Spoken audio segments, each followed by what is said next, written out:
برای خیلی از ما پیش میاد به عنوان مربی که یه روزهایی در واقع احساس میکنیم که شکست خوردیم در مقابل بچه ها و احساس میکنیم که چرا آره واقعا. همه اون چیزهایی که تو ذهنم چیده بودم رو چرا نتونستم انجام بدم. این رو بهت بگم که اول از همه خیلی حتی مربی های حرفه‌ای هم ممکنه به چنین مواردی بر بخورن. یعنی فکر نکن که الان در واقع شاید مال ناکارآمدی منه، نابلدی منه که الان چنین اتفاقی افتاده. به هیچ عنوان این شکلی نیست و یه زمانهایی هست، یک موقعیت هایی هست، یه بچه هایی هستن که ما واقعا در مقابلشون میمونیم، باید چک کنیم. ولی بهترین کار اول اینه که بعد از چنین تجربه‌ای بشینیم و بگیم چرا این اتفاق افتاد. به نظرت الان چرا این اتفاق افتاد؟ برای اینکه این بچه اول از همه از ابتدا در کلاس تو نبوده که بتونه خودش رو با قوانین کلاس آداپته کنه یا اصلا قوانین کلاس تو رو بدونه و به قول تو در واقع دیروز روز دومش بوده. جلسه اولم که تو سخت نگرفتی برای اینکه اون لیلا لایلای لابد تو کلاس هر کاری خواسته کرده و تو گفتی خب جلسه اولشه بذار در واقع آزاد باشه. حالا جلسه دوم این فکر کرده همون کار لیلا لایلای جلسه اول رو که کسی به کارم کار نداشت ادامه بدم. در این حال کافی یه ذره بچه رهبر یا بچه‌ای باشه که لیدر باشه یا بخواد جلب توجه کنه یا بخواد جلوی بچه‌های دیگه خودی نشون بده. و اتفاقی که میفته اینه که در این حال یه رابطه صمیمانه هم که بچه‌های دیگه الان با تو دارن، مثلا جلسه چندمشونه، این نداره. میدونی چی میگم؟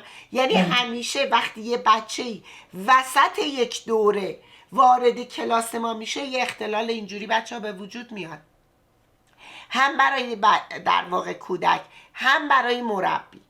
تو لازمه با این بچه 6 ساله قبل از اینکه وارد کلاس تو بشه یک گفتمان داشته باشی. ببین بچه های دیگر یه پروسه رو با تو طی کردن، جلو اومدن، اونها یه قوانینی رو در کلاس شناختن. این کودک هیچ کدوم اینا رو نمیدونه.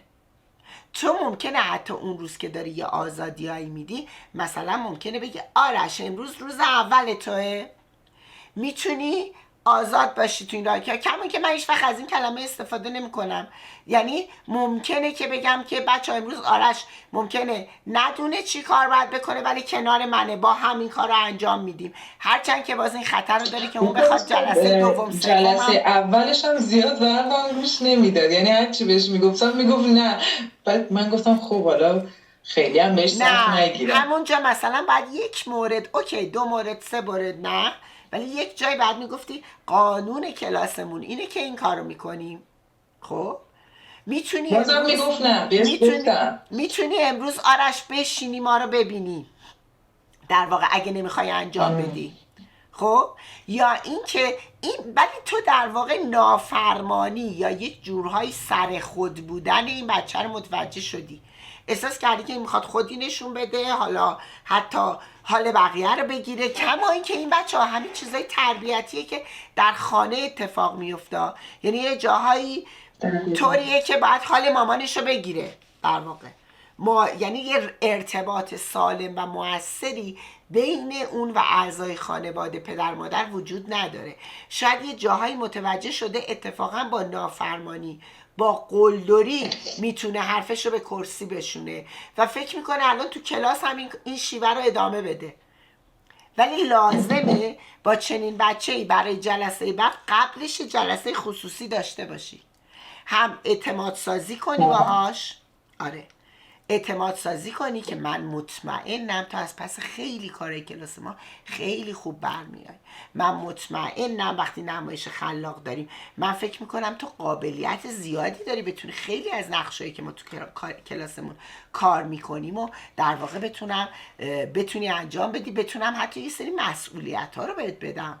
خب و ولی کلاس ما، یعنی در کنار این که داری یه حالی بهش میدی و میگی تو این قابلیت ها رو داری، اینا رو داری، در این حال در کلاس ما یه قانون وجود داره و من انتظار دارم که بچه‌هایی که وارد در واقع کلاس میشن همه بهشون خوش بگذره و تو نمیتونی دیگری رو اذیت کنی یا در واقع باعث بشی که بچه‌های دیگه حواسشون پرت بشه. میدونی این رو باید با گفتمان قبلش، اولین قدم اینه که حالا یه گفتمان باش داشته باشی تا ببینی باز چگونه عمل میکنه. ولی حواستون باشه بچه‌ها، به عنوان مربی حتی چندین سال هم سابقه داشته باشین، موقعیت های پیش میاد که یه دفعه حالمون بد میشه، انرژی زیادی خرج کردیم، دل سرد میشیم و احساس میکنیم که وای چقدر امروز کلاس بدی داشتم و نتونستم کارم رو درست انجام بدم. این کاملا طبیعیه. خیلی ممنون. خواهش متشکرم.